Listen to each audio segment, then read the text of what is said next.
Okay.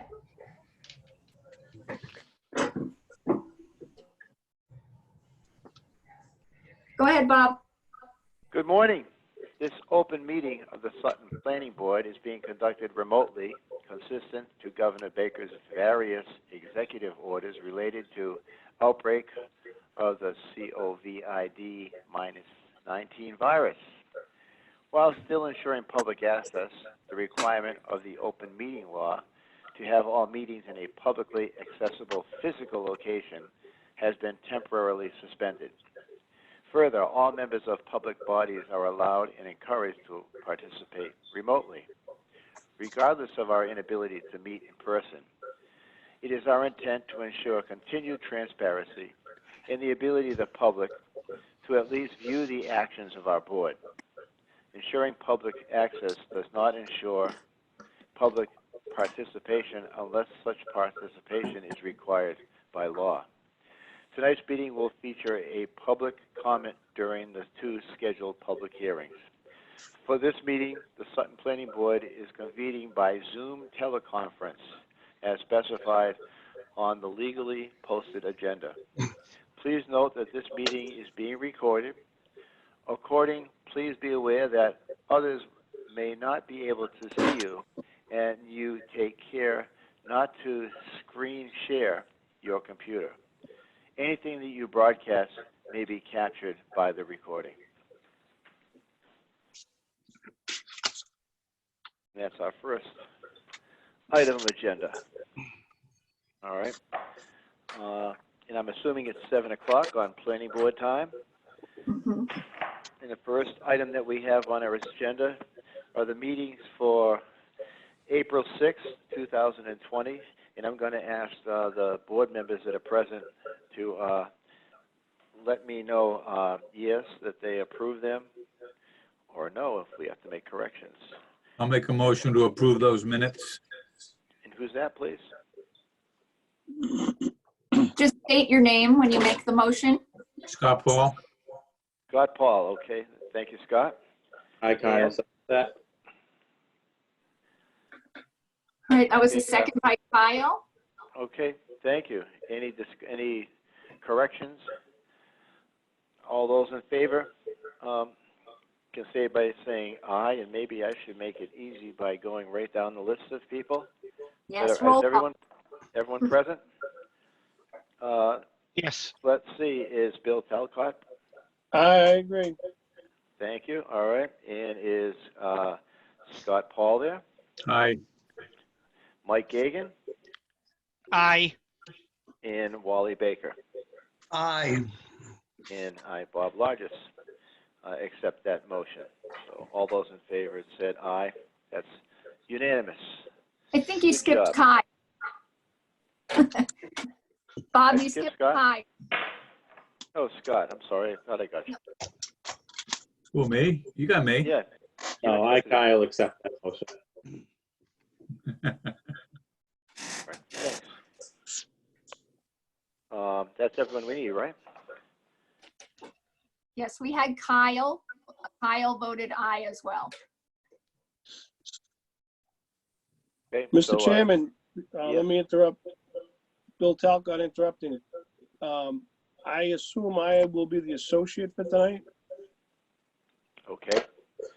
Thank you for taking me that, Bill. I forgot about that. You're the alternate. Alternate. Great. Okay. Thanks. And we'll call you if we need you. Thank you. All set on the minutes? Jen, I'll sign those and leave them over to Town Hall for you. Thank you.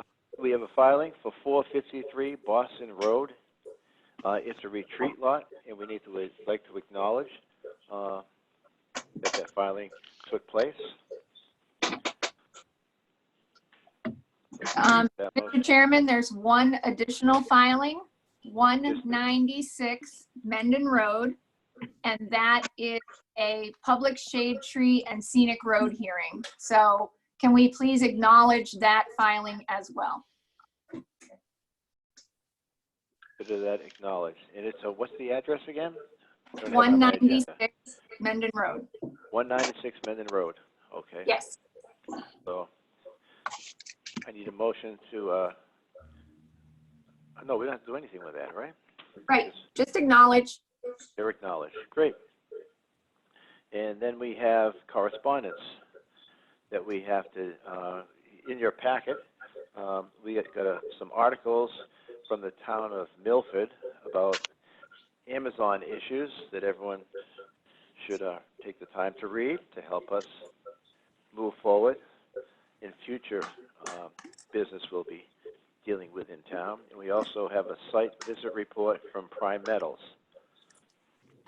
I read that correspondence. I'm assuming all of the board members read that also. So we acknowledge that. And I guess the first public hearing then gets continued from a previous meeting, and that's a retreat lot, common driveway at number 82, 8 lots. I need this is a continuation. Actually, that was a continuation. We're going to continue discussion on that now. So if you could just direct the applicant's team to introduce themselves, and then we'll run through the process. And Mr. Chair, my name is George Carizzi. I'm the attorney. I represent the applicant, Bilal Jaber. He's on the phone with us tonight. Also with us is Kevin Quinn, who's the engineer. He's also on the call with us tonight. Thank you. Welcome aboard. Thank you. All right, Mr. Carizzi, if you could just go over any changes you made since the last night of public hearing. We were on the 3rd. I think this is the 4th night of public hearing. If you could just go over those issues. Sure. First of all, thank you, members of the board. You guys, for meeting with us remotely. You guys donate a lot of your time, and now you're donating your house. I appreciate that. I know my client does. So I want to just open up by saying that this is my first planning board meeting done by Zoom. So it's exciting for me. I had a meeting earlier today, but this is my first planning board meeting with Zoom. Since we last met, and first, the other thing is I also want to thank Pam, who's been right on top of this all along. Even in these difficult times, she's been right on top of it and keeping us in line and making sure we get our materials to the town. So let me tell you what we've done. There's been some revisions to two sets of plans, and there's a covenant and an easement. So there's a series of documents that have been prepared for the board's consideration.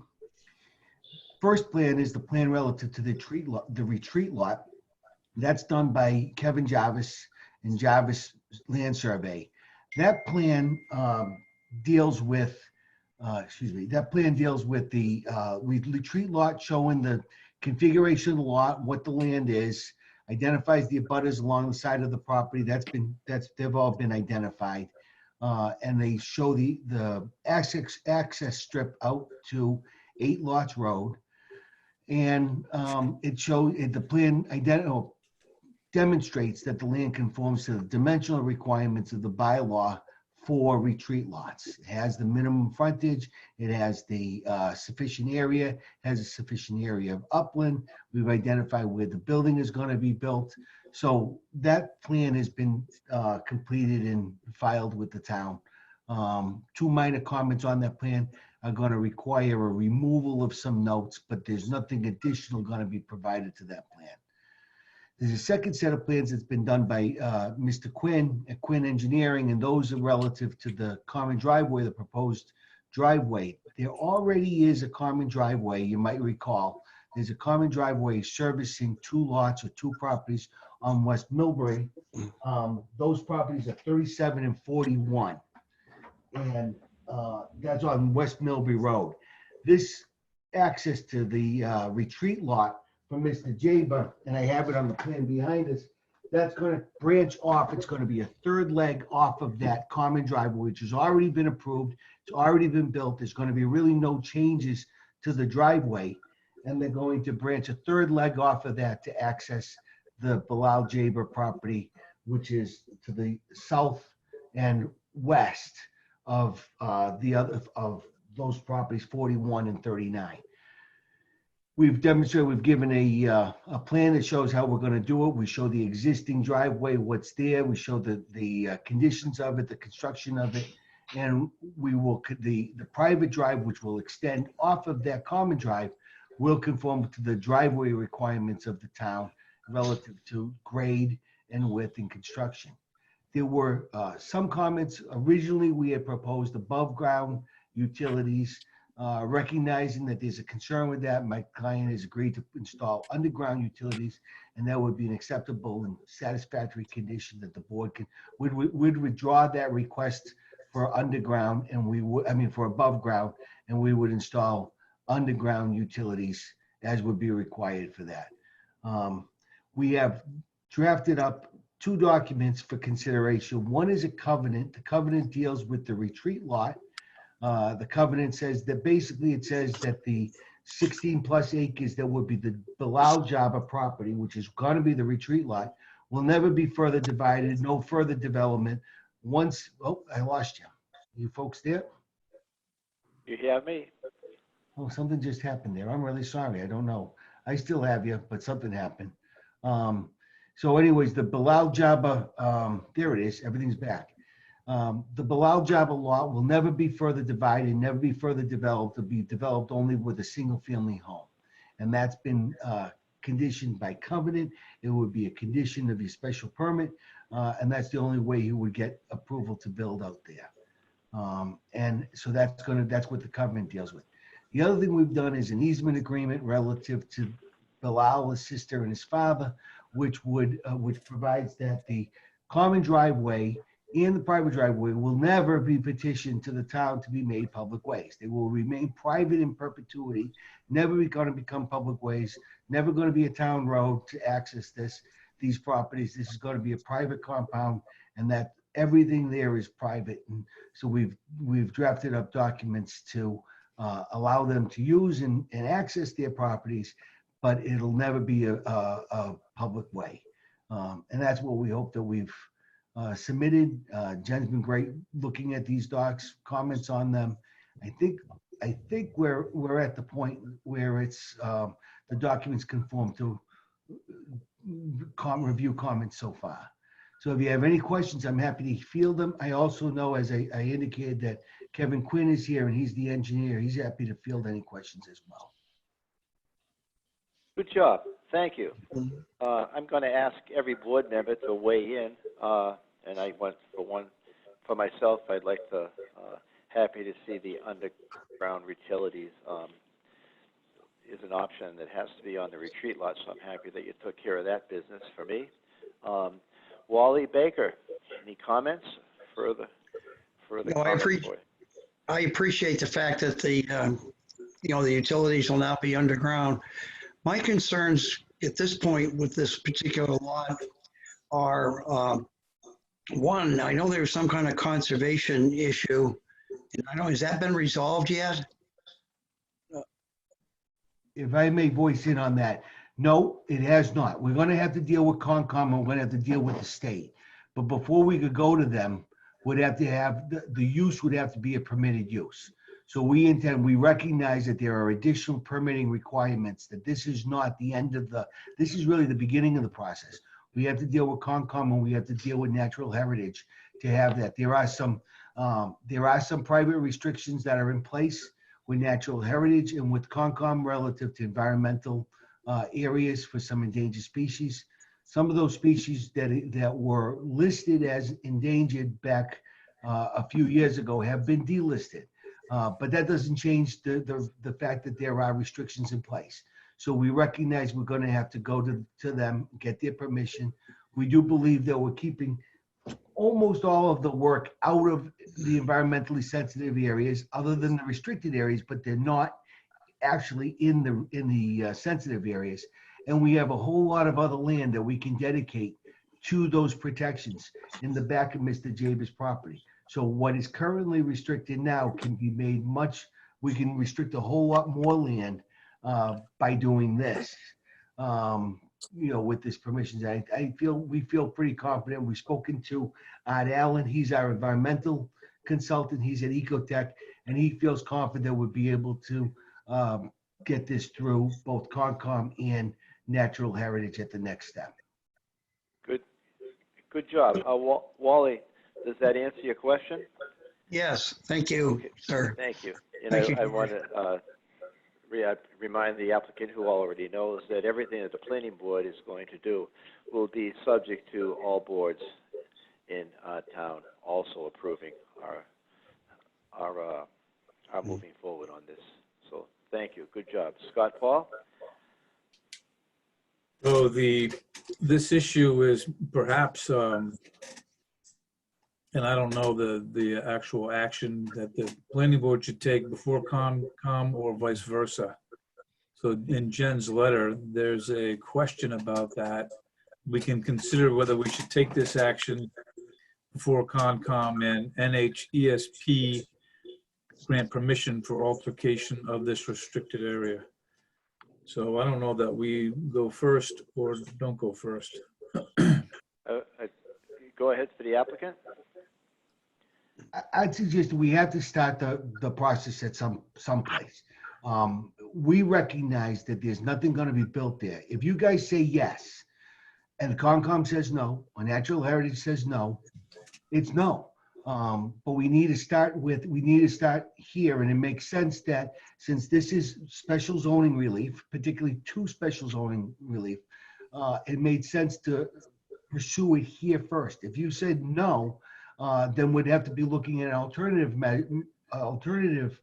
access to this property.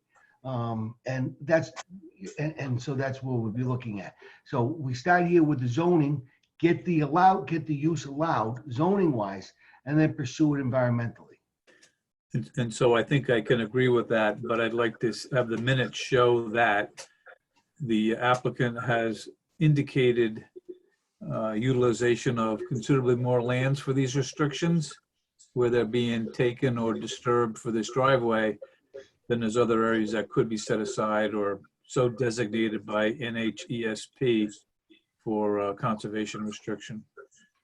We Well taken, recognize that. Scott. Thank you. Okay, that's helped you. That clarifies it for me. Scott, if that works for you. You're satisfied? Am I satisfied? You're satisfied to move forward. More so, yes. Okay. All right, good. Thank you. Michael Gagan. At this point, I don't really have any additional, I kind of follow what Scott had mentioned about when our permission would follow the Conservation Commission or not. But it does appear that we could go along the way we were talking, and as long as, Jen, you agree with that we can move ahead before we get those permissions, or what your opinion is.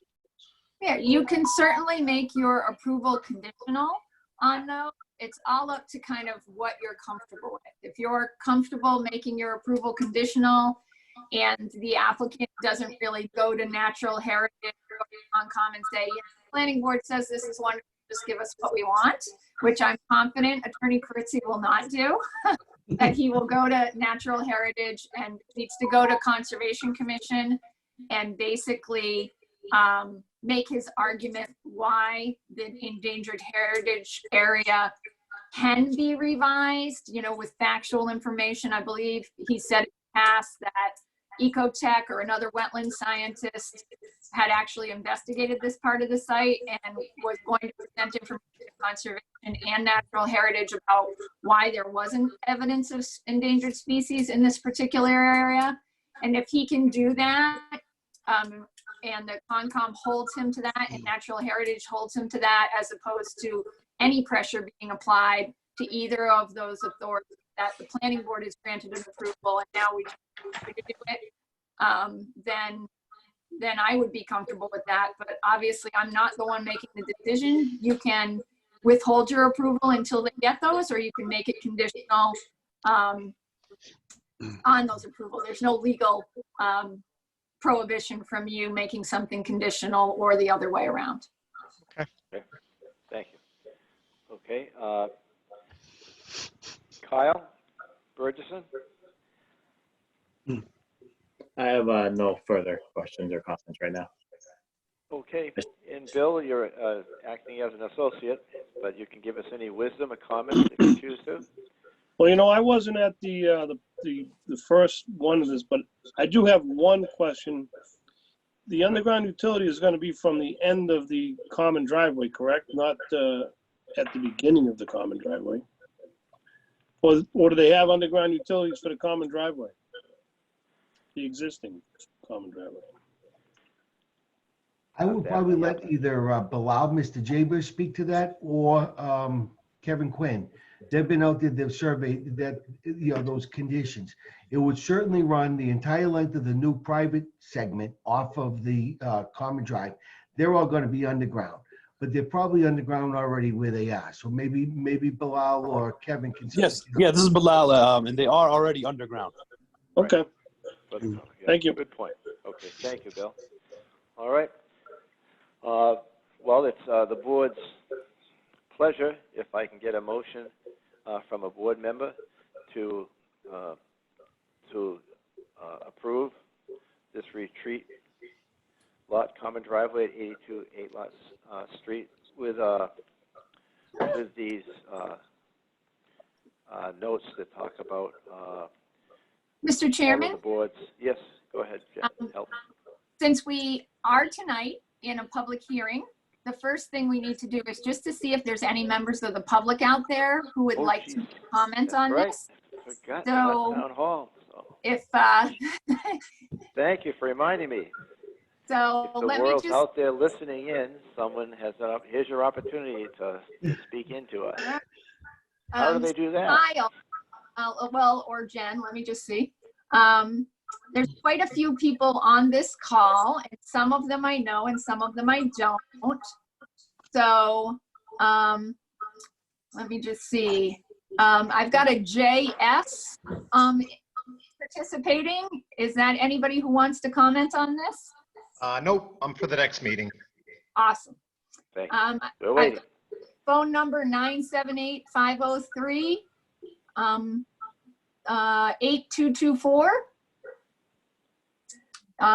Does that person want to comment?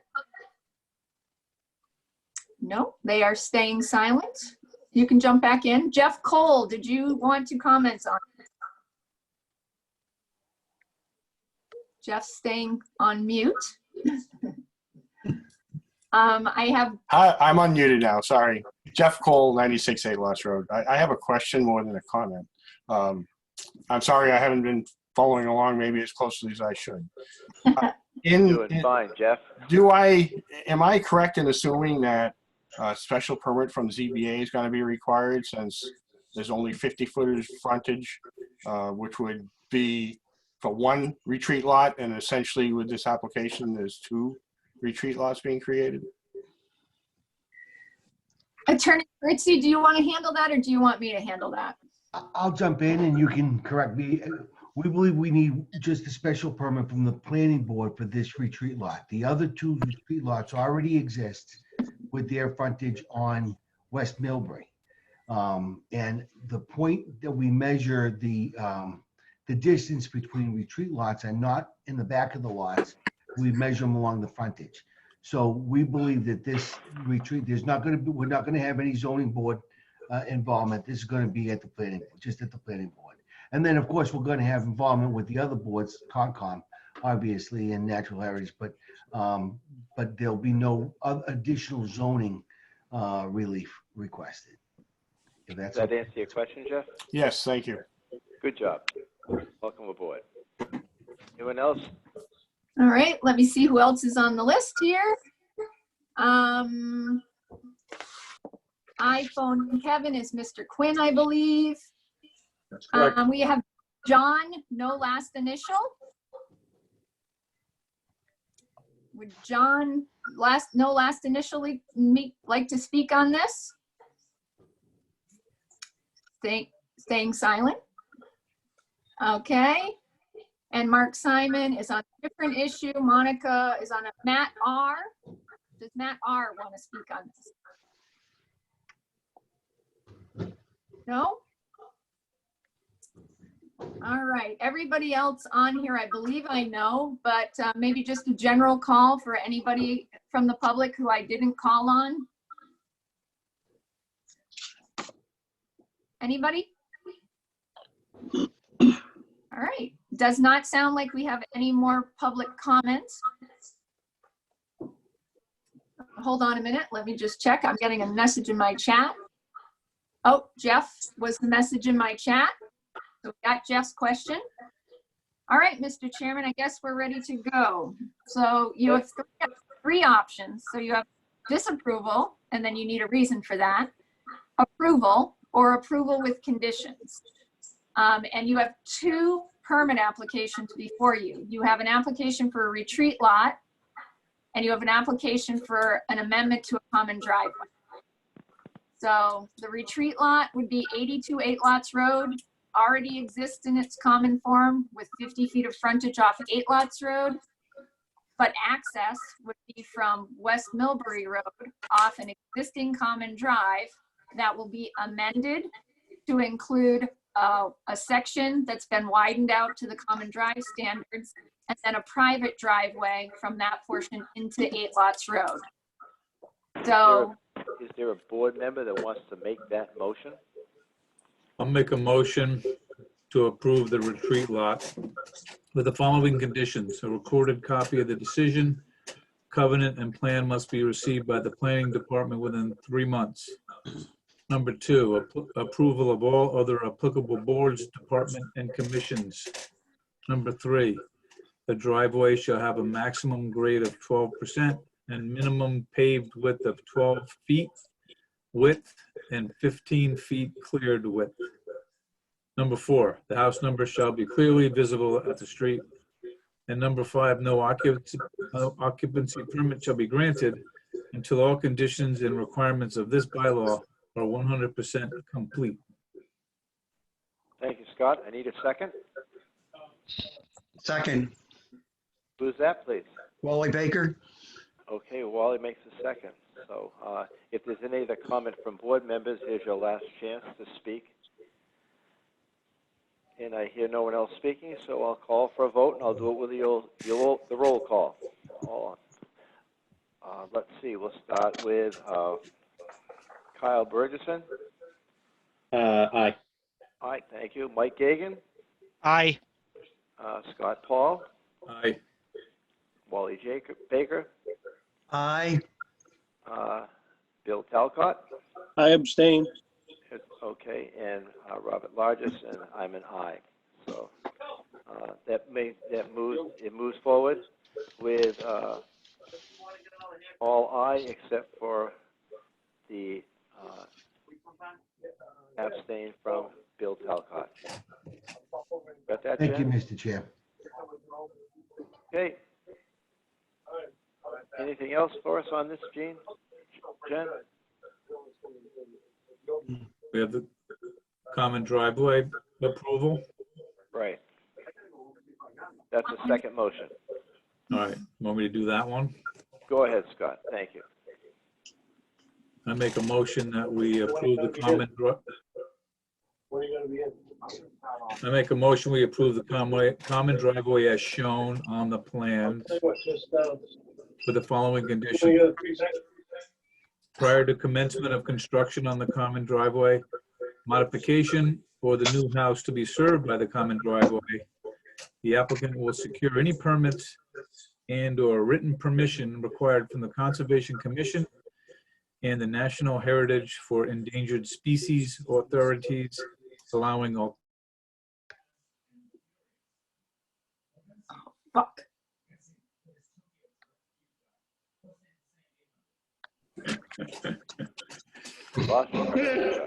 Who's muted? Who's muted? This is poorly run. Scott, can you Yes. do the rest of that motion? Can you, Want me to keep reading? no, I want you to repeat that motion, please. I'm sorry. No, I'm Everybody saying else, this meeting is poorly run. yes, it is not going well. Jen, can you please I don't ask care. someone to turn down the TV in the background? There's an awful Yeah. lot of background noise. Here's the deal. I am going to mute everyone except for Scott, okay? Give me a minute.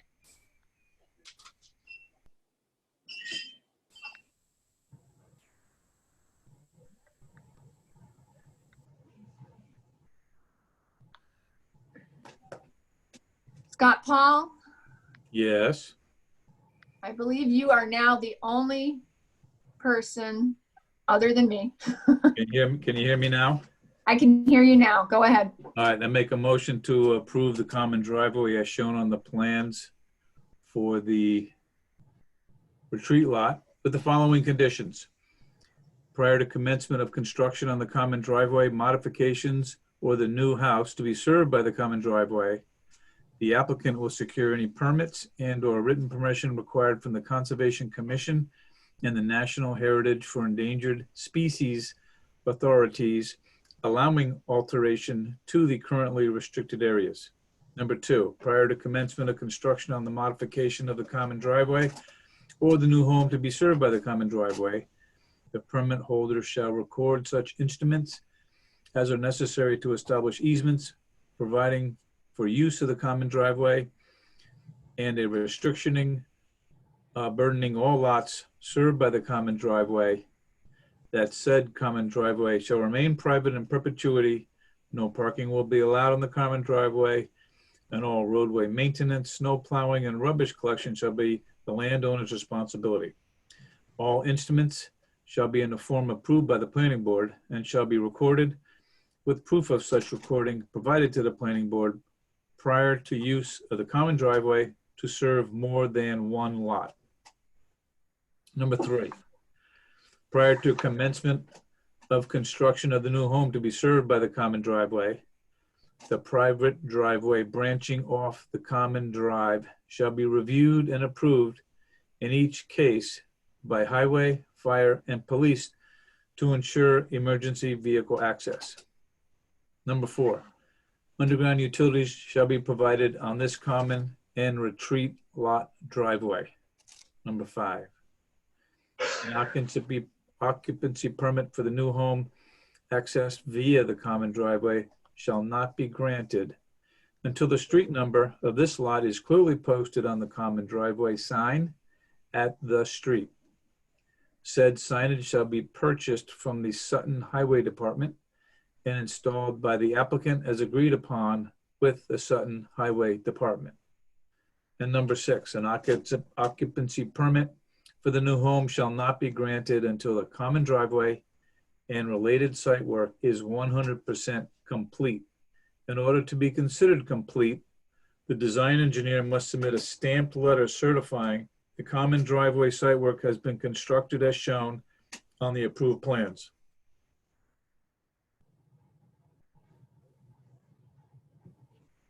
Perfect. All right. I'm going to unmute a few more board members so we can see if there is a second. I, Kyle, will make a second to that motion. Thank you, Kyle. And I'm going to unmute Bob.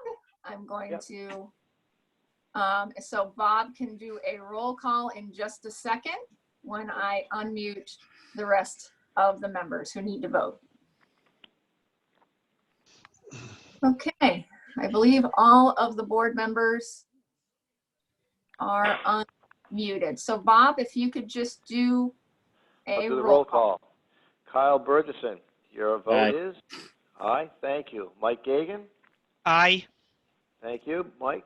Scott, you already got yours? Yes. Approved. Okay, and Wally Baker? Aye. Aye, and Bob Largest, chairperson. I'm also aye. And Bill Talcott? Abstain. Abstain, sorry. Okay. And then we just need a motion. To close this hearing. Thank you. I, Kyle, will make a motion to close the hearing. Do I need a second? Mike Wally Baker, Gagan. second. Oh, sorry, Mike. Mike. That's okay. Mike Gagan, second to close the meeting. And all those in favor, we'll vote with a roll call. Kyle's a yes. Mike Gagan was a second. That's a yes. Scott Paul? Yes. Wally Baker? Yes. And Bob Largest, yes. So that does it for us. Thank you. Good job. Thank you very much, folks. Thank you very much, members of the board. Thank you, Jen. You're welcome. Thank you. Have a great night, folks. Thank you. Okay, good Thank night. you. Thank you. Bye now. Well, it's 7:20, planning board time. And we Okay. have a public hearing. I need someone to read a public hearing notice. Who's going to do that for us? I'm going to read it, Bob. Okay, Mike, if you could read that, please. Yep. It's revised Sutton Planning Board public hearing notice. In accordance with the provisions of the Sutton zoning bylaws, section 3A4, table of use regulations, 4C, site plan review, and 7A2, special permits, the planning board will hold a hearing on the application of Eric Kazusko of Manny's Appliance of Greenfield, Mass. for property owned by Spocus Realty LLC of Sutton, Mass. The applicant proposes to utilize 4,800 square feet of the existing building at 121 Worcester Providence Turnpike as an appliance store. The hearing will be held on Monday, May 18th, 2020 at 7:20 p.m. This will be a virtual meeting in accordance with orders issued by the governor during the current state of emergency. There will be no in-person attendance by the public. Persons may attend and participate in the hearing by using the online Zoom application. That's it, Bob.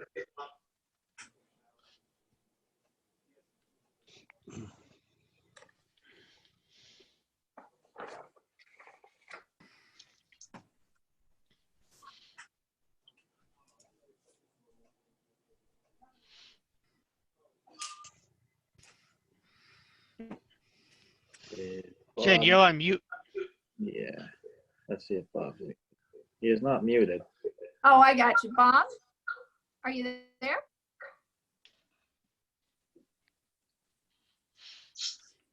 I don't know what happened. Okay, Wally, you're going to need to take over the meeting. Oh. So the hearing has read. The applicants are unmuted. So if you want to check in with the applicants and have them tell us what they're doing. I think that's a good idea. Mr., hopefully pronounce your name properly, Kazuko, would you care to make a statement? I sure would. First of all, I'd like to say thank you very much for meeting with me digitally tonight. And thank Jen. She was a huge help holding my hand through this process. I'd also like to thank whoever is in charge of the. It's pretty impressive. I come to you today with plans on opening an appliance store in sharing a building with the radon system at 121 Worcester Providence Turnpike. We're going to be showing it's just a standard retail location. So we're going to be showing about 300 appliances in the store. And from what I hear, it's very similar as far as traffic flow, traffic pattern, parking to what was in there in the past, which I believe was a company called Worms Way. As far as my company goes, we have 6 other locations throughout New England. I am the owner of Manny's Appliance, and I look forward to becoming part of the community in Sutton, Massachusetts. And I would be glad to answer any questions anyone may have on the plans they may have, or as far as building changes, there really aren't any building changes. We are going to be putting up a different sign, obviously, or an additional sign to what's there. But that's about it for changes. Do any board members have any questions at this point? I guess Scott Paul, I'm curious about, this is a retail location, so you have showroom hours. What are those hours of operation? As of right now, we're going to open up regular retail hours 7 days a week. We generally open somewhere around 9 in the morning till about 6 at night. Weekends, Saturday the same, and Sundays we have abbreviated hours 12 to 5. Obviously, that may change slightly as we open up and get a traffic pattern going and figuring out what works best. But as of right now, that's what we're planning. We're also planning on having about 4 employees in the store. And as you mentioned, it is just a retail location. We have a main warehouse in Athol, Massachusetts, which all deliveries come out of. So there will not be much truck traffic there also. It's mainly a retail selling location. I know, excuse me, I noticed on one of the documents we received, there was something about a dumpster. Has that issue been addressed? Currently, Radon Systems has, I believe, 2 dumpsters, a recycle dumpster and a main dumpster. And I believe we are going to be sharing those dumpsters. Again, because it's just a retail location, and once it's set up, there really isn't much trash other than, your common lunchtime scraps and things like that. So trash will be a very minimal issue. Bill, do you have a comment? Bill Talcott? No, I do not. Does anyone in our outer audience have any comments on this? Okay, So everyone's muted, so if you have a comment, feel free to unmute yourself and introduce yourself, name and address, and then what your comment is. I'm John Spokus. I'm the owner of 121 Providence. So I just wanted to confirm that the dumpster is going to be for both of us. So just to confirm that fact. Thank you. thank you, John. This is Jen Hager again. I just want to go over just some basic things.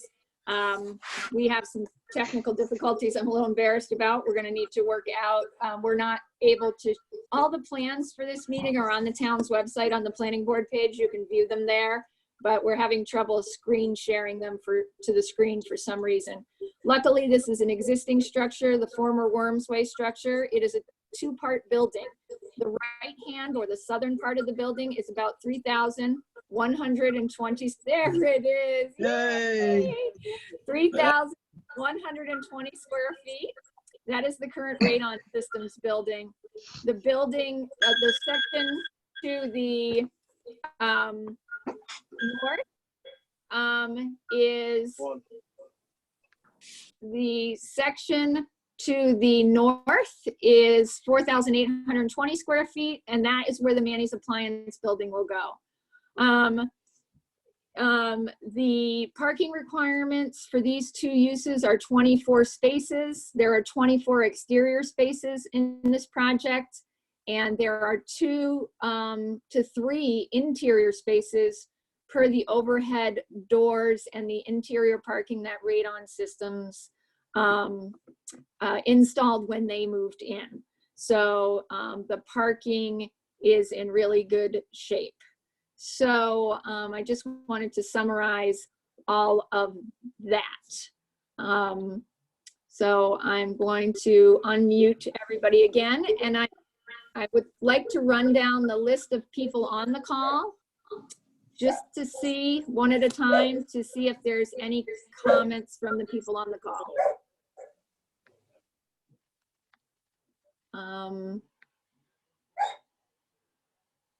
Actually, I'm looking at everybody on the call, and they're all here for other items on the agenda tonight. So unless one of those people wants to unmute and add a comment on this hearing, we could potentially move on to the board's actions that they need to take on this. So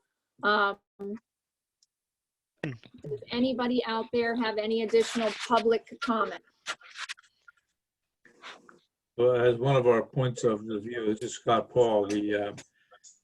This site is serviced by, not by service or water, or is there one or the other there? I don't recall. No, there is no water or sewer. This is on private septic and private water. Correct.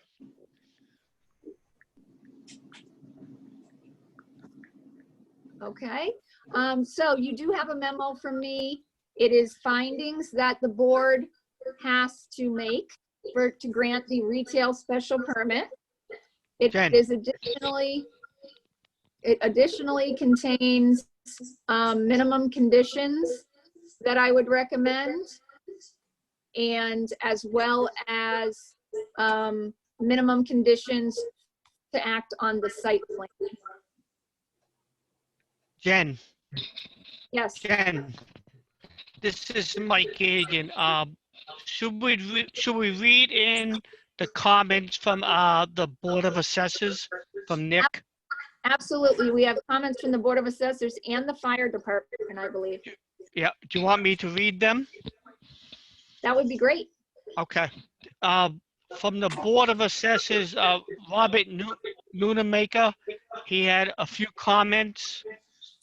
Number one, the accompanying as-built plan is more than 10 years old. Painted lines may not be visible today, and other miscellaneous items may be changed or missing. Number two, the site is clean and well kept. Number three, the radon systems business of the owner occupies the southerly right-hand portion of the building. Number four, the large sign in front is missing. Number five, the abutted name of Kaplan should be Jude Griffin. And number six, the street name is Worcester Providence Turnpike. The only other comments we had was from the fire department, and they had no comments at this time. Great. All right, and then I think you'll find that all of Mr. Nunemacher's comments have been addressed. The applicant provided photographs to the board to show that the parking spaces have all been well kept and lined. The plans have been labeled to show who is in each part of the building. The large sign was relocated from the state's right-of-way onto the property, and the plan now indicates that in its correct location. Mr. Nunemacher was absolutely correct. The abutter on the old plan is now Jude Griffin, and that's been revised on the plan. And the Worcester Providence name has been fixed on the plan as well. So the applicant has addressed all Mr. Nunemacher's comments. I had a few comments from the planning department on the plan as well, and all of those comments were addressed by the applicant as well.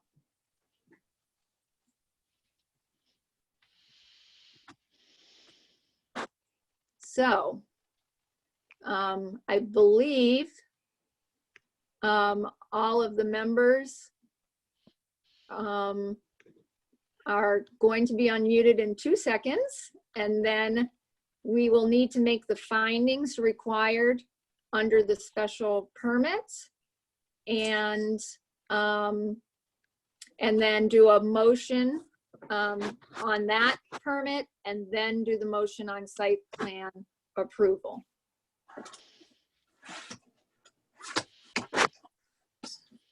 Mr. Vice Chairman, do you want to run that motion? See if somebody has a motion to make? Yeah. I'm sorry, somebody's talking? Bob? Who's 5963? Is that Bob Bob? Largest calling. Yeah, Jen, I don't Bob's know what back in. happened. Oh, I okay. was lost for a while, but I'm back and I'll abstain. You guys, Wally's doing a great job. He wants to take over. I don't know what happened. Everyone was gone for a while. Go ahead, Wally.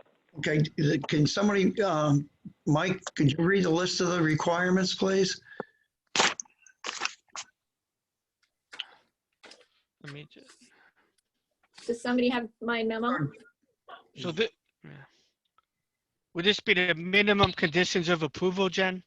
Right, so you would make a motion, there are 5 special Oh, permit requirements. Oh, okay. You need to run down those requirements and find that each of those requirements have been met.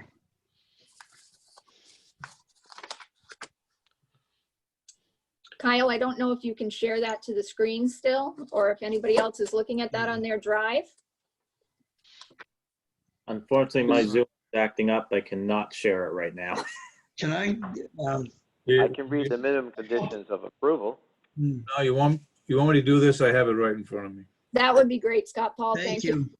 All right, so the board has reviewed this application in accordance with the provisions of section 12A2, and we make the following findings. The appropriateness of the site for this use has been the intended use. Okay, this was a retail location and was built that same. I see this as the same use. Number 2, there is no sewage or public sewage and no water. There is self-contained systems on site which apparently are functioning properly. Number 3, the effects of the developed use upon the neighborhood. They are not changed as a result of this application and are consistent with what has been there and originally built. Number 4, whether or not there is undue nuisance or serious hazards to vehicles or pedestrians. This is on the highway where the business belongs in the town of Sutton, and there's adequate access on and off the highway and into the parking lot to go into the showroom. I find that to be acceptable. And number 5, whether adequate and appropriate facilities will be provided to ensure the proper operation of this use. I believe they're intact, they're in place, and have been since the building was constructed, and find that this is appropriate. I concur with all those findings. Excellent. All right, those findings having been made, then I would recommend, I believe, Mike, you have the minimum conditions of approval in front of you, numbered 1 through 5, right? Yes, I do. All right, so then we could maybe do a motion with those minimum conditions and then see if anybody has any conditions they'd like to add. And this actually can be a joint motion to approve the use special permit and to grant site plan approval.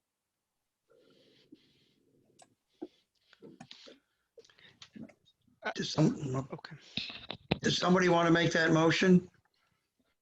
So I'll make the motion, as Jen just said, for site plan approval and use. Jen, what was that? The first part, I'm sorry. The first part of the motion? Special permit. Yep. Thank you. For a special permit for site plan approval and use with the following minimum conditions of approval. Number 1, approval of all other local, state, and federal authorities and bodies. Number 2, prior to endorsement of the site plan, reference to any waivers granted and all conditions of approval shall be listed on the plans. Number 3, within 10 days of endorsement, the applicant engineer shall submit 3 complete prints of the endorsed site plans and 1 electronic copy to the Sutton Planning Office. Number 4, prior to issuance of sign permits, the applicant shall submit any sign details not shown on the site plan to the planning department. Said submittal shall be reviewed and acted on in compliance with the sign bylaw. Number 5, the applicant shall ensure proper maintenance of plantings on the site, including replacement of dead or diseased plantings in the following planting season. And that's it. Perfect motion. Is there a second to the motion? I second the motion, William Talcott, but should we hear from anybody from the public, Wally? Well, I think now we should, yes. I wanted to get the motion in front of us. Right, we did ask for prior public comment and nobody left on the call. Well, everybody left on the call I know is here for another reason, except for one. Let me just see. Is the caller at 978-503-8224 here to comment on this application? No comment. Thank you. Okay, so everybody else who's on this call, I know why they're here. If they'd like to make a comment, they can unmute. Otherwise, I know they're here for other reasons. No comment. Okay. So we will do a roll call at this point. Mike Gagan. Aye. Scott Paul. So you're muted, Scott. You're all on the, I'll unmute him. Aye. Thank you, Scott. Okay. Bill Talcott. Aye. Kyle Burgesson. Aye. And Bob Largess. Are you on here? Well, he's muted too. Again. Same. He's good. Okay. Bob, your vote on this? To abstain. Abstain, He's a- okay. So the motion passes. Will be 5-0-1 abstain. Good job, Okay. Wally. All right, we are, if you could just continue to the next item, Mr. Chairman or Vice Chairman, whoever's running Wait. things. I just Jen? lost. Keep going, Wally. Jen, I'll Yeah. just make a motion to close this public hearing. Oh, thank you, Mike Kagan. Good Mike. catch. I second. Yeah, and I also just want to wish Eric well in your new venture here. He's muted. Yeah. He's Am not, I unmuted? Oh, You yeah, are I'm good. unmuted now. Yeah. I just want to say thank you very much, and I look very much forward to being part of the Sutton community. Being part of smaller communities such as Sutton is what we're all about, and I think you'll learn a lot about us in the upcoming days, and I think we're going to be great partners. Great, thank you. Thank you. Good. Scott Paul. Yeah. Okay. Bill Talcott, Aye. Kyle Burgessson, Aye. Bob Largess. Yes. Okay. And Wally Baker votes yes. And I also want to pay a compliment to the owner. And since I drive by there frequently, the job that's been done on the parking and the sign and all that other, all the other activities duly noted. It's a significant improvement over what it was. So thank you very much. And I want to wish Mr. Eric a successful venture here in Sutton. Excellent. Thank you so much if I'm not muted. I'm dark, but I don't know if I'm muted. Have a great night. And again, thank you for this this digital world we live in. I'm sure this was a bit of an inconvenience for everybody, but I really appreciate it. Okay, thank you. Thank thank you. you. Welcome aboard. Okay, so I guess the next item here on the list is the Snow Road extension that Yes, I'm sorry, Jen? sorry. Yes, Mr. Chairman. The Snow Road extension you approved at a previous meeting, and now tonight you have on your materials that were delivered to you and the materials available on the town's website, you have the Snow Road definitive plan, and you have a draft covenant that basically says the home that is accessing off this extension of Snow Road will not get an occupancy permit until this extension of Snow Road has been completed. So we just need any public comments if there are any, although we're not required by law to take public comments on this because it's not a public hearing, but it's our usual practice to take public comments. So if there are any, and then we'll just need two motions, a motion to approve the covenant and a motion to endorse the plan with reference to the covenant on the plan. So I'll turn that, I'm gonna unmute everybody, see if anybody has any, if there's any public comments on the endorsement of the Snow Road extension plan or the approval of a covenant on this plan. Thank you for screen sharing. Yes, okay, so the next page will show you, there's the covenant. And that just says the lot will not be built on until the roadway's done. And then so if we flip back to that last page and then scroll down, you'll see this, there you go, the Snow Road extension. And the next page has the detail for construction. There it is. So this is Snow Road in the village of Manchog. This portion, this extension will not be a public way. This will be a private extension and will be maintained by the owner of that lot, map 49, lot 98, which will have a single family home. So we just need a motion to endorse this plan. I'll make a motion And that we endorse this plan. This is Bob Largis. Okay, Wally Baker, do we have a second? Mike Gagan, and I'll make a second. Are there any comments from the board members? Nope. Are there any comments? I'm sorry? No comment. Are there any comments from the general public?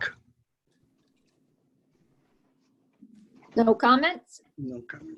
Okay, no comments. So why don't we'll do a roll call vote. We'll say Bob Largess, Yes. Mike Gagan, Yes, Scott Paul, Yes. Kyle Burgess,n Yes. Bill Talcott. Yes. Associate. Okay, Wally Baker, yes. Okay, we're all set with that. And then Mhm. we just need a motion to endorse the covenant. I'll make a motion that we endorse the covenant I for was, the Snow Road extension. This is Bob Largis. Yes. Mike Gagan will second it. Are there any comments on endorsing the covenant? Are there No. any Are there any comments from the general public to endorse the covenant? In that case, we shall do a roll call vote. Scott Paul, Yo.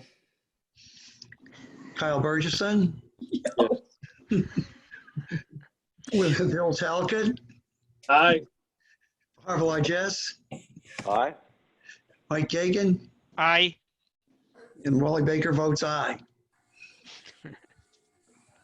So it Great. passed. Good. All right. Great. Good So job, the, Wally. Well, got my papers all over the place here. all right. So the next thing on the agenda is the Journey's Rest. We need to approve the as-built plan and release the covenant that is still being held on the Journey's Rest subdivision. This is a 3-lot subdivision off Lackey Road. So Lackey Road comes off of Manshog Road, just above the corner near the, there you go, the corner near the campgrounds. So this is Clara Kim. I think you'll remember Clara Kim's subdivision. Mhm. So this is complete. You have in your files, final approval from Graves Engineering. So just 2 motions on this, a motion to approve the as-built plan and a motion to release the covenant. Bob Largis, and I make a motion that we approve the as-built plans for Journey's Rest. Paul, second. Are there any, are there any comments from the board? Were there any issues with the highway department on this? It's all done? Yes, this will be a private way, but the highway department had approved the connections to Lackey Road, which was very important in terms of visibility and just making sure the transition was nice and smooth. Okay. Okay, we'll do, excuse me, we'll do the vote. Scott Paul, Yo. Mike Gagan, Aye. Bill Talcott, Aye. Bob Largess, Aye. Kyle Burgess,n aye. Wally Baker votes aye. I'd like to make another motion, and that's to release the covenant for Journey's Rest. Paul, second. Okay, is there any comments on this issue? Okay. No. No, okay, then we'll do a vote. Scott Paul, Yes. Kyle Burgess,n Aye. Bill Talcott, Aye. Bob Largess, Aye. Mike Gagan, Aye. Wally Baker, aye. Great. Okay, good. Okay. The next item on the agenda, if we can screen share the plan for 215 Putnam Hill Road. You have a memo from me, and the question was asked, and I have given my interpretation on this question. The potential buyer of this lot, this is a retreat lot. It is off Putnam Hill Road, backs up to Blackstone National Golf Course. The buyer would like to build their home in the blue box up towards Putnam Hill Road. But you can see the blue box with all the stripes is the contiguous upland buildable area. Now, the retreat lot bylaw says that retreat lots shall either meet the regularity factor or they shall contain a contiguous buildable area of at least 200 by 200. That is why the box that's marked 200 by 200 is on here, because they couldn't meet the regularity factor. So they had to show that box on their plan. However, there is a footnote in our bylaw that says no lot shall be considered buildable unless the building, the well, and the septic are located in contiguous upland equal to at least 60% of the minimum required lot area. Now, my interpretation is that while the retreat lot requires a 200 by 200 buildable area, that's more about regularity of at least a portion of the lot, and that because this lot does meet the buildability criteria in the balance of the bylaw, if the house is located in that front section, which is the minimum 60% buildable lot area, that they can put their home in that front portion. They don't need to put it in the buildable lot box required by the retreat lot bylaw. But obviously the ultimate interpretation is up to the board. So I am leaving that up to you. I provided you the two relevant sections of the bylaw and the applicable recorded retreat lot plan. And now you just need to decide if you think the home has to be in the box with the stripes on it, or if it can be up front in the box against Putnam Hill Road. Okay, I guess we'll start and ask if there's any board members have any questions regarding this issue. I looked at this and figured that the front box was fine as long as the area is 60% of 80,000 square feet. Was that box that size, Jen? I don't know.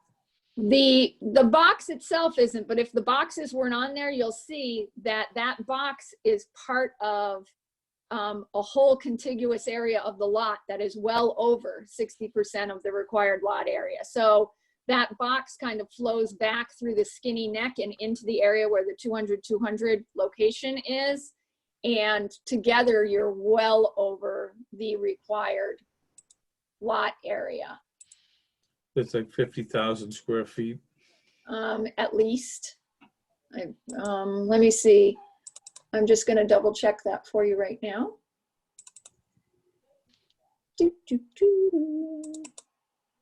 Putnam Hill Road. Okay. Plus. Yeah, that front part of the total lot is over, it's 6.2 acres, the total lot, and that front portion, I mean, like I said, the blue box in the front is about, I'd say only about 20-something thousand. But again, it connects all the way through to like there's no break, there's no, nothing prohibiting somebody from putting the house up front and then just piping down a small distance to the 200 by 200 area for your septic system and well or anything like that, because that's all contiguous upland. But they have their setbacks to that back line, which is part of the golf course, and they have the setback. Yep. So if they can build it in that square, including the setbacks, then and I don't have an issue with it. And Bob Largis, and Scott and I were there when we created the retreat lots, which basically gave people who owned big pieces of parcel a chance to sell off possible big pieces of property and not have to always build roads and streets. So the spirit of the retreat lot was to save open space and create big open spaces. That's why they have to have so much extra land. We never dreamed when we were recreating these retreat lots, we always assumed the houses were going to be in the back. But as has happened a few times over the years, the house doesn't end up there. In this one, there's a spirit of the zoning, if you will, that creates extra space, and that's really what we were chasing for here. So I can support this.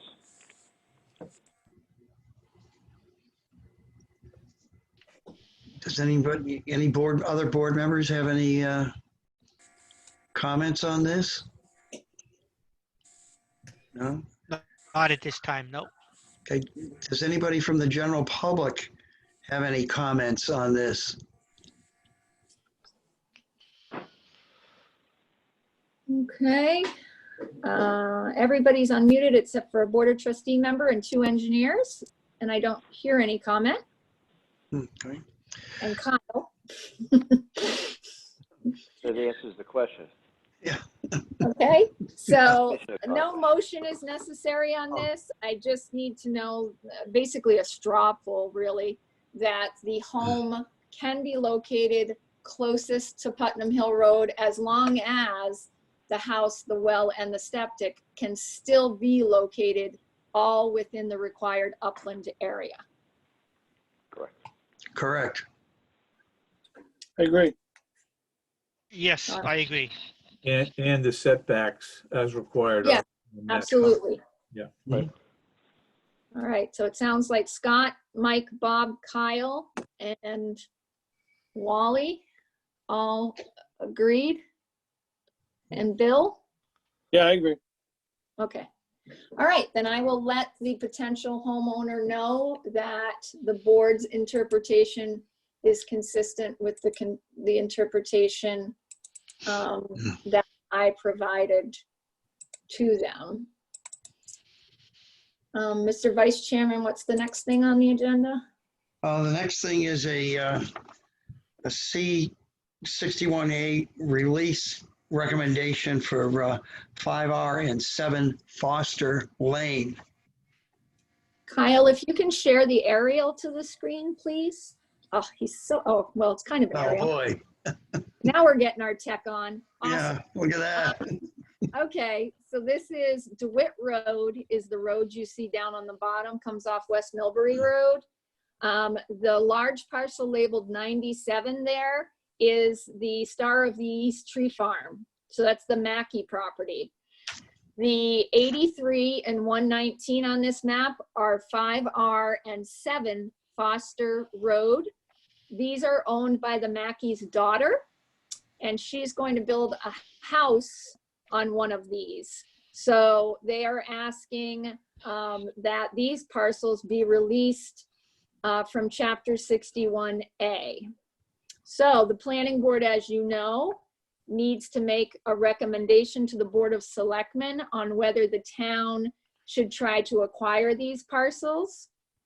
Because the Mackeys are giving this to their daughter, there's no bona fide purchase price. If the town wanted to purchase these parcels, we would get an appraisal on what they're worth and then decide if we want to buy them.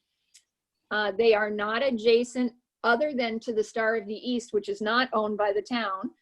They are not adjacent to any town uplands, town open space. And you can see there are significant wetlands on both of these parcels. So they are also not on the priority parcel list in our open space rec plan or any other recreational plans that we have out there right now. This one does require a motion to recommend or to not recommend that the selectmen move to purchase the parcels for the town. Scott Paul, I make a motion that we do not recommend that the town of Selectmen move to purchase this parcel. Second, Bob Largis.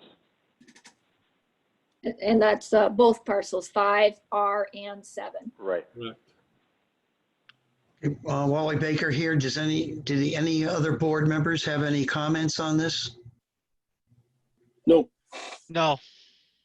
Do any of the public listening in have any comments on this particular situation?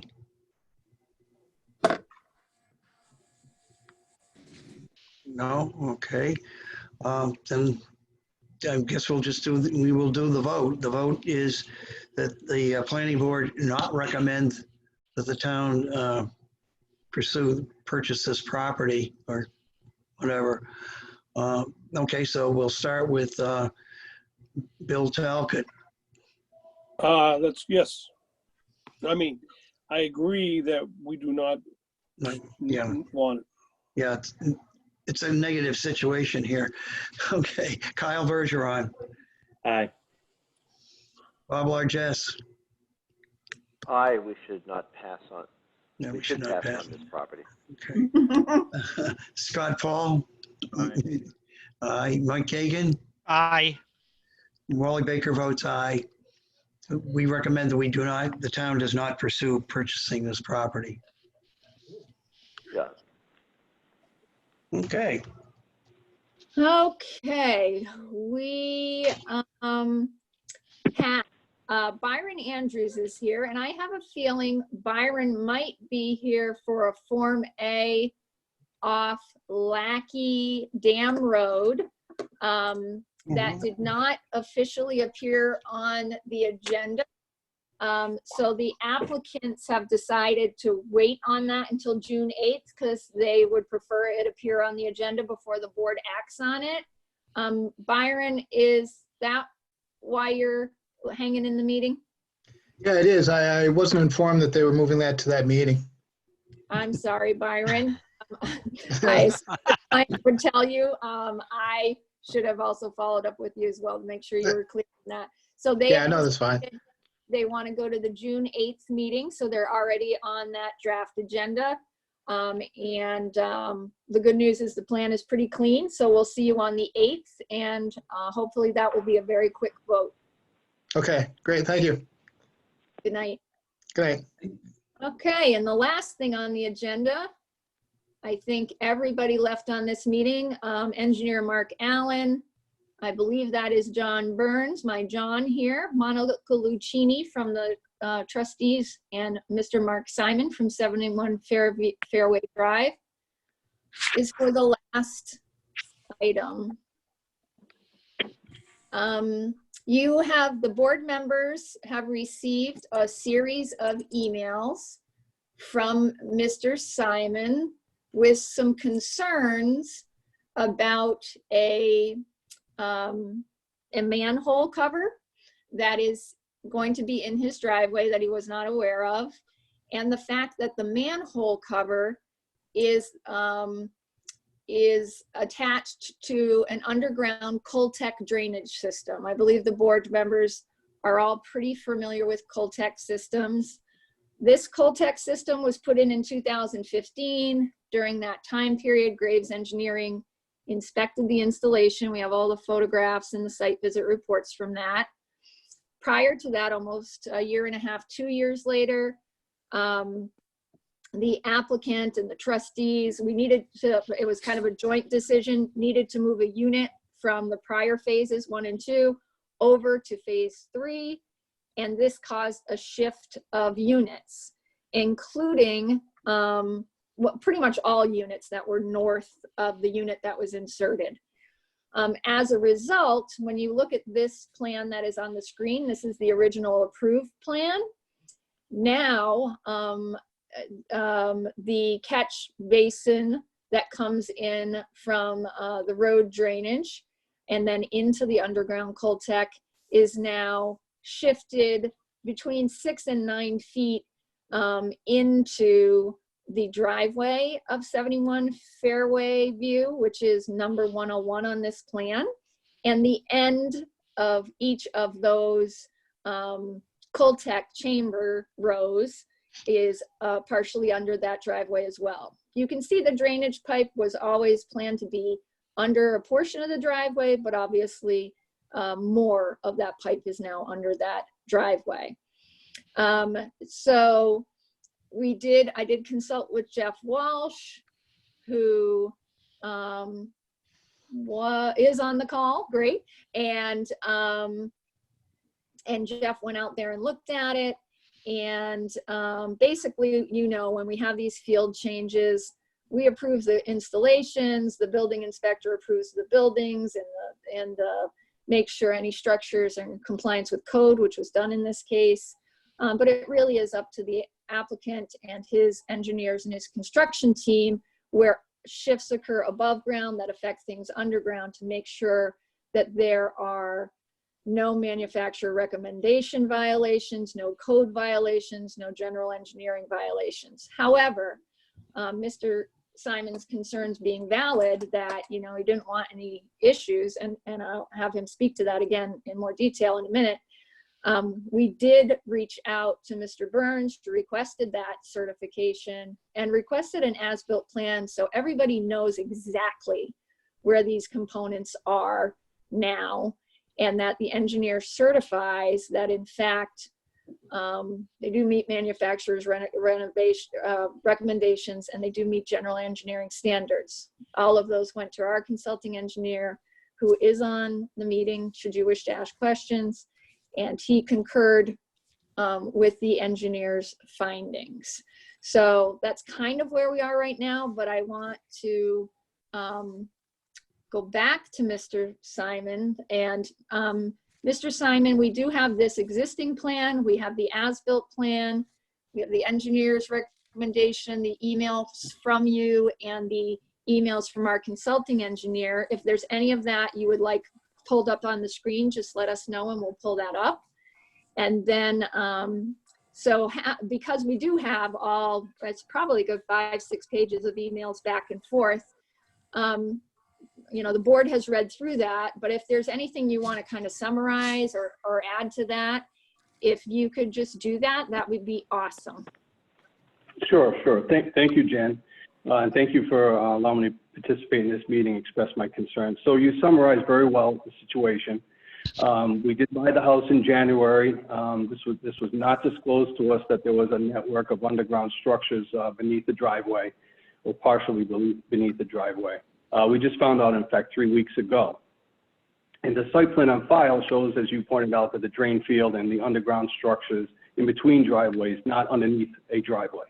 So really, there's two things I'm looking for tonight.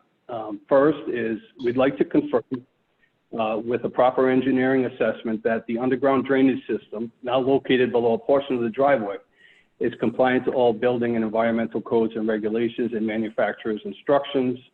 And very importantly, that an updated site plan can be created and placed on file for this property for future and for future property transfers, for example, that this is well documented, that it's been stamped with the approval of engineers, certified Massachusetts engineers, as well as the town. The second point, and the more concerning issue, is the location of the overflow well and the manhole cover, which, as you stated, is now planned for in front of our garage door in the driveway. To us, this represents a safety hazard. We find the location of the manhole and the maintenance access point for the infiltration system unacceptable. We are looking for, this is really what I'm asking for tonight, is all possible engineering options to relocate the manhole and overflow well to the side of the driveway as it was indicated on the original site plans and as suggested previously by the town. So those are the two things. One, make sure everything is documented on file and certified. And secondly, the options for relocating that overflow well and manhole structure. That was very concise. Thank you. Mr. Vice Chairman, if it's okay with you, who would you like to hear from next? We do have Mr. Burns present, who is in charge of the construction. We have his engineer, Mark Allen, present, who made the certifications. We have a member of the Board of Trustees present, and we also have the town's consulting engineer present. Why don't we start with Mr. Burns? Can I ask a question? Can Scott Paul ask a question? Yes, go ahead, Scott. Yeah. So the drawing that's up on the screen now, I assume this is an as-built that shows 3 legs of this drainage system. And on the other drawing, the busier site plan, that one, I see more than 3. In fact, it looks like there's drainage troughs or whatever they are actually going up into Fairway View Drive. I'm curious how many of them are under the road, or is this drawing not correct? Because it seems to be concerned about them being under the asphalt in these correspondence. I'm just trying to understand the problem. If they're currently under Fairway Drive, then there's another discussion, I guess. This does not look like the other drawing. Jen, Jeff Walsh here. I can answer that. And Jeff Walsh is the town's consulting engineer from Graves Engineering. Mr. Paul, what you're looking at here on the screen now was the original proposal for, I forget the type of system this was going to be. I think it's Presby system, if you will, or something similar that consisted of smaller diameter, round perforated pipes. And so that's where you see the double lines, parallel lines, and they're connected by the heavy black lines going that look like U's. With respect to the drainage pipe closest to Fairway View Drive, that double set of lines is actually not representing the pipe. That's representing the curb line. And you'll see it on the right side of the driveway as well. You see the double lines representing the curb line. Okay, I got it. Yeah. So this was originally proposed, this type of system, and there was a number of them out in this section of the project where we're referring to as phase 3. During construction of Fairway View Drive and such, the applicant came forward with a request to modify the underground systems from this Presby type of system with round pipes to Cultex systems, which consists of heavy-duty chambers, which quite frankly, for every linear foot of pipe versus chamber, the chambers provide more storage volume. So what you're gonna see when we go to the as-built plan is that they only needed to have 3 rows of the chambers plus the storage volume available in the storage volume available in the voids of the stone to replicate the amount of storage volume that was in that originally proposed system. Okay, that sounds good. Understood. Okay, back to who you want to talk to. We'll start with Mr. Burns and his engineer, and then we'll go to the trustees. John Burns, can you hear me? We can. Yes. Yeah, just expanding a little bit on what Jen had said, my predecessor that we had purchased the development from in 2011, we could not fit a unit over on the other side. One of the trustees said we were going to initiate legal action if we didn't put over the other side. We talked to Jen, we shifted everything as she said. So this was something that the system was put in 2015, very much like what Jeff Walsh is. And then this situation with the shift occurred in 2017. To Mr. Simon's comments, there are numerous underground components in here. There's underground electric, water, sewer, gas, everything that's underneath there. So, and the structure that's in the driveway is the same type of structure that's used out in the road. So if, in terms of it being stable, it's a very stable system. There's no issue. It would be the similar, you see them in sidewalks, you see them in roadways. So This was something that, again, because we went along with everything that was asked of us, we're in this situation now. There is no, I think Jeff Walsh has agreed with it. Our engineer, Mark Allen, has agreed with it. There is no issue in terms of like safety. And if this was as simple as picking up that structure or excavating, if you will, and moving it onto the grass, we would do that. It just simply can't be done. Okay. I'm sorry, what's your engineer, John? Mark Allen. Mark Allen, do you have a comment on this, please?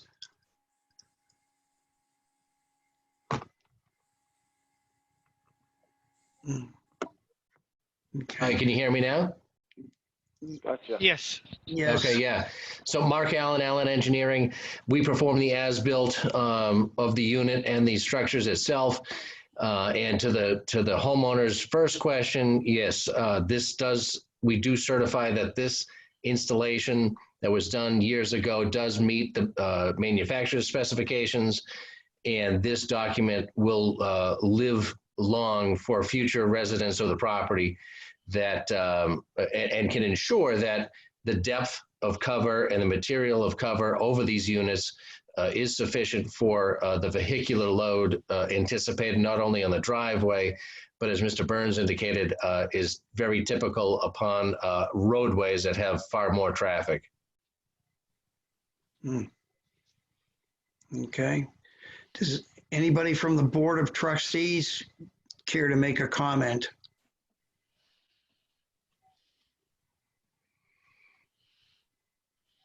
I'm just, this is Monica Lucchini. I'm one of the board members, and I'm here just to listen to exactly, to learn more about what this system is and why it's located where it is. So that's why I'm here. So, are you satisfied with what you've heard so far to satisfy your curiosity in this matter? I'm basically trying, I'm not an engineer, so I would feel, I don't feel that I could make any kind of that I'm satisfied, because I don't know enough about construction and engineering to make that decision. Oh, okay. So Yeah. I'm here. Wally, this is Bob Largis. Yes, Bob. If I can jump in, and Monica, thank you. To listening to you speak, I find myself tonight and on the board so many times. The town we hire engineers. I took and thank you for the. Sorry to get the name. The person that wrote this, Mark. I read over everything, all the words, everything that you wrote to us here, and everything that we got sent in my packet here. And I can't lie to you, I don't really understand a lot about this stuff. That's why, as a planning board member, we asked the town to hire an engineer to make sure this thing is put in the ground and it's going to work and it's not going to fail and be safe for everyone involved. So I kind of find myself on the board happy to look at all this stuff, but the planning board has done everything it was supposed to do to make sure that the correct sustainable system was going to be put in the ground. And then where the lots go and the streets are, that all came afterwards. So we've already kind of feel like this isn't our stuff, I guess, if I would get right to the point. I'm not sure what the planning board can be doing here. We've already gone back to make sure that everything was put in the ground correctly for this system, and it's going to function. So I'm wondering what the planning board can do. Well, in fact, if I could just say that I think you have done everything that I've asked you to do, really to work with the builder and his engineering team, and using the town's consulting engineer to confirm that the system is compliant. so that when we turn the property over down the road, we don't have an issue selling. We don't have to worry about disclosing. Everything's documented as it's supposed to be in the town. So we don't have any legal issues or any other kind of liability for, you know, selling the property. And I think that that was a great thing, that needed to get done. And if it can all be documented in the town, I feel very, you know, much better about that. And also for the sake of the HOA, who will soon be assuming ownership of the property, that they don't inherit any issues or problems because of a site deviation that wasn't properly updated or recorded in the town. So I thank the board for doing that. I thank Jen for her hard work for getting that done for us. The question remains about the manhole cover, and I'm just asking for one additional request to give me the engineering options to relocate that manhole cover and the overflow well. And again, to us, it's a safety concern.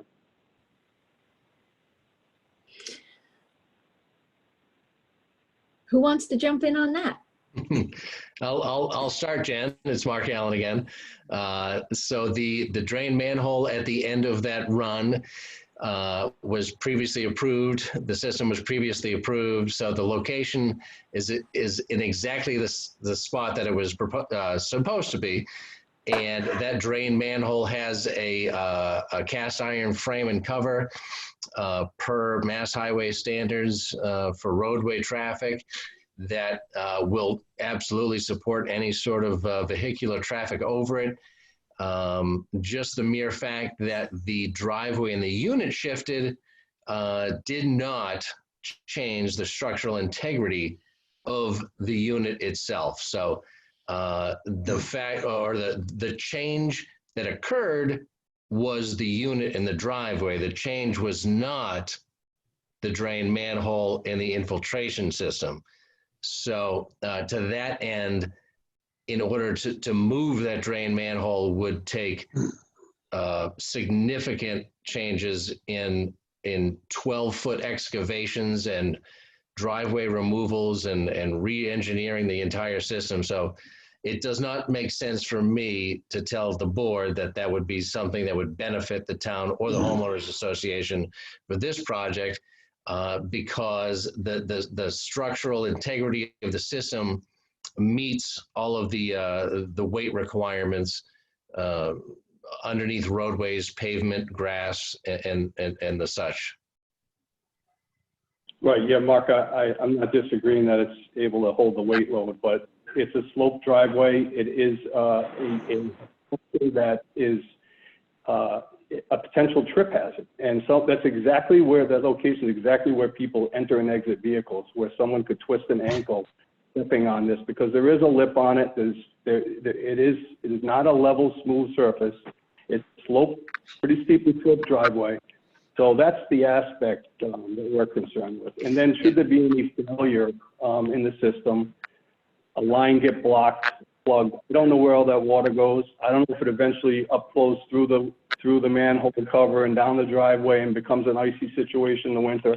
I don't know if it just leaches into the ground until someone figures out that it's not draining as it should, if a pipe breaks or gets plugged. So those are the concerns I had. If this was located on the side of the house or the driveway, in the grassy area, it would not be an issue, because anything that's happening over there doesn't interfere with our ability to safely use the driveway or get in and out of the driveway without being inhibited in any way for anything that might happen with the system below. So, and like I say, Mr. Simon, the system is greater than 10 feet deep below your driveway, so the likelihood that water would percolate 10 feet vertically is probably never. And the drain manhole and the cast iron frame and grate that's going to be placed on the asphalt is at a grade that is very typical for roadways. And these drain manholes get placed in roadways all over subdivisions in town and state highways all over the country. I do not anticipate any sort of trip hazard or any sort of defect in the installation on that slope. That slope is no greater than anything on major highways and roadways in Sutton or any town in the country. Understood, Mark. But people aren't walking and playing and riding bikes, necessarily in the roadway, or, in the driveway, it becomes more of a, it's unavoidable. It's something that we have to face every day and deal with and maneuver around and be careful that we don't get injured on it. So I've never seen a manhole cover in a residential driveway before. So. But anyway, this is not going to get resolved tonight. I did get the information that I think that I needed, and I appreciate all the work that the town planner's office has done to get this information. And thank you for your time. Mark, I just wanted to let you know, the plan you see on the screen, this as-built plan, all projects, when they're done, they have to file a record plan of how every site was built. So that is the last step in every project, because these kind of weird site changes, they're called field changes, occur in most projects. So we definitely, our last stage before we release any bonding is getting that overall plan that you were concerned that the town definitely have a record of. So you'd see a plan similar to the first one, the approved site plan, and it would show the as-built plan is basically this plan with all of those layers, and it would show how this unit shifted, and that is placed on file. So we won't just have this small little segment of your driveway, though it's very nice to have it now. It certainly informs the discussion, but you will also have a record approved as-built plan of the entire project on file before the board releases any bonding on this project. So I just wanted to let you know that that is a normal part of the process. So you'll have that as well, and the association will have that as well as a permanent record plan that is required to be submitted, along with a certification from John Burns's engineer that not just the utilities near your driveway, but all of the site was constructed substantially in accordance with the approved plans and any adjustments allowed after approval, and that everything is to code and engineering standards. This one's unfortunate because I certainly understand your concerns not having known about the manhole in advance. I don't know how you resolve that. That can certainly be a conversation with you and Mr. Burns.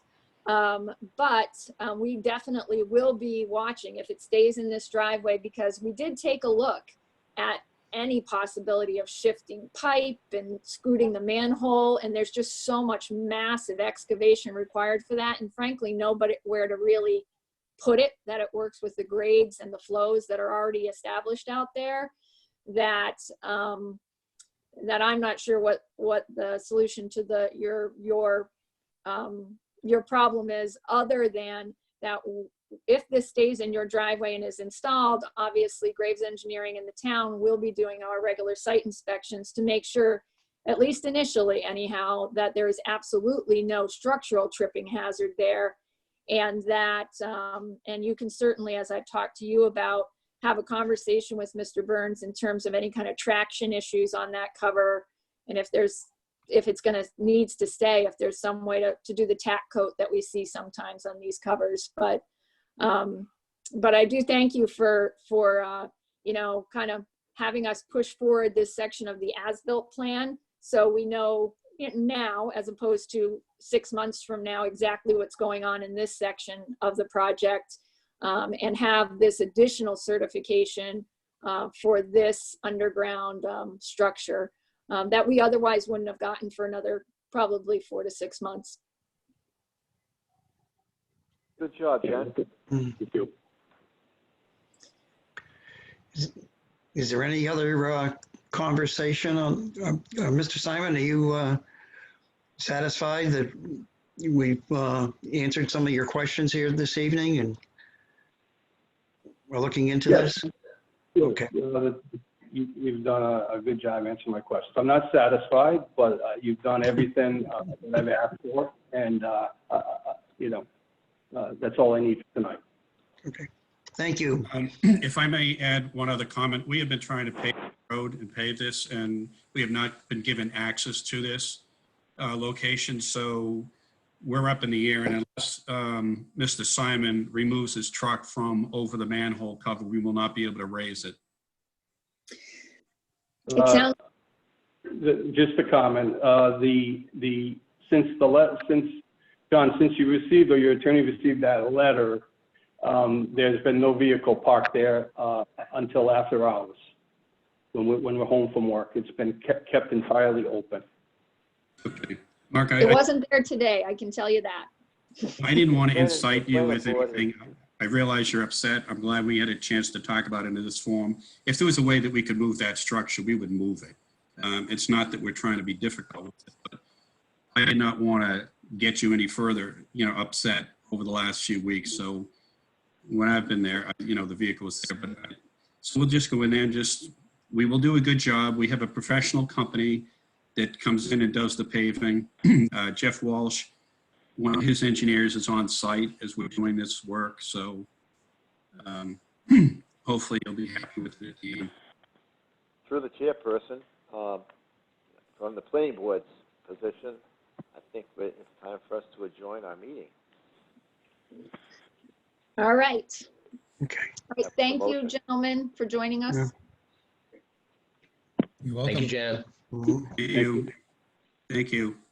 Good night, everybody. Good night. Good night.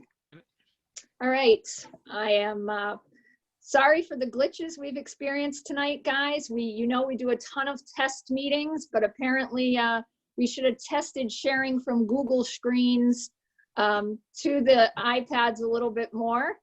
And Bob and I will have one or two more sessions to see what our weird glitches are on that end, because they were working beautifully the other day on our test meeting. So I don't know what sideways there. So, we have another meeting coming up on June 8th. You have at least 2 public hearings on that meeting. And in the meantime, you know where to find me if you need me. All right. So, I'll make a motion that we adjourn. So We adjourn this wonderful Zoom meeting. In a second, be done. Wally Baker seconds it. can we have a roll call vote on that? Wally, you want to run a roll call? Okay. Kyle Burgess,on oh, you're on mute. Aye. Bill Talcott. Yo. Bob Largess. Yes. Good. Scott Paul. Yahoo. Mike Gagan. Aye. And Wally Baker votes aye. We're done.